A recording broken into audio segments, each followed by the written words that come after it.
தேசத்தின் முதுகெலும்பான விவசாயியை உள்ளே வரக்கூடாது என அவமானப்படுத்திய பெங்களூரு ஜிடி வணிக வளாகத்தை மொத்தமாக இழுத்து மூடி சீல் வைத்த அரசாங்கம்.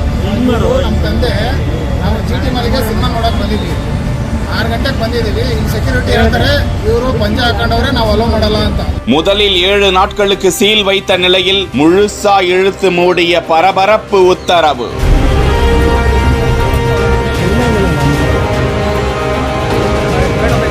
பல 100 கோடி டர்ன் ஓவர் செய்யும் ஒரு வணிக நிறுவனம் சரியாக வரி கட்டவில்லை என கண்டுபிடித்து ஆக்ஷன்.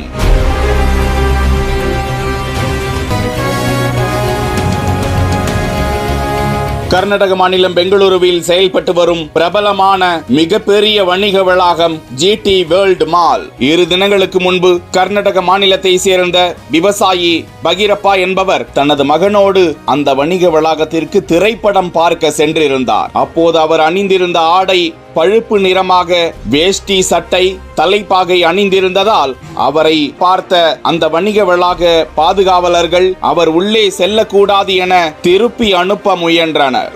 ஆனால் அந்த விவசாயி தனது ஆதங்கத்தை கண்ணீருடன் வெளிப்படுத்தினார். ஏன் என கேள்வி எழுப்பினார். அது அரசாங்கத்தின் கவனத்தை பெற்றிருக்கிறது. அன்றைய தினமே அந்த வணிக வளாகம் அந்த பெரியவரிடம் மன்னிப்பு கேட்ட நிலையில் 7 நாட்களுக்கு சீல் வைத்து நடவடிக்கை முதலில் மேற்கொள்ளப்பட்டது. முன்னதாக ஏராளமான சமூக ஆர்வலர்களும் அந்த வணிக வளாகத்தின் வாயிலில் ஆர்ப்பாட்டத்தில் ஈடுபட்டனர். விஷயம் பூதாகரமாகி வருவதை கவனித்த அந்த வணிக வளாக நிறுவனம் அப்போது விவசாயி பகிரப்பாவிற்கு மாலை மரியாதை எல்லாம் கொடுத்து மன்னிப்பு கேட்டுக் கொண்டது. அந்த பாதுகாவலர்கள் மீது நடவடிக்கை எடுக்கப்படும் என்றும் உறுதியளித்த போது விவசாயி பகிரப்பா அவர்களும் தொழிலாளர்கள்தான், அவர்களை வேலையை விட்டு நீக்க வேண்டாம் என அப்போதும் அவர் கேட்டுக்கொண்டார். இந்த நிலையில்தான் ஜிடி வேர்ல்ட் மால் 1,78,00,000 வரி செலுத்தாத காரணத்தினால் முழுவதுமாக இழுத்து மூடி சீல் வைக்கப்படுகிறது என கர்நாடக அரசு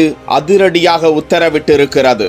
ஒரு ஏழை விவசாயிக்கு அனுமதி மறுக்கப்பட்டால் என்ன விளைவு என்பதை பணக்கார பெருநிறுவனங்களுக்கு உணர்த்தும் வகையில் இந்த உத்தரவு இருப்பதாக வலைதளவாசிகள் அரசாங்கத்தின் இந்த கடும் நடவடிக்கையை பாராட்டி வருகிறார்கள்.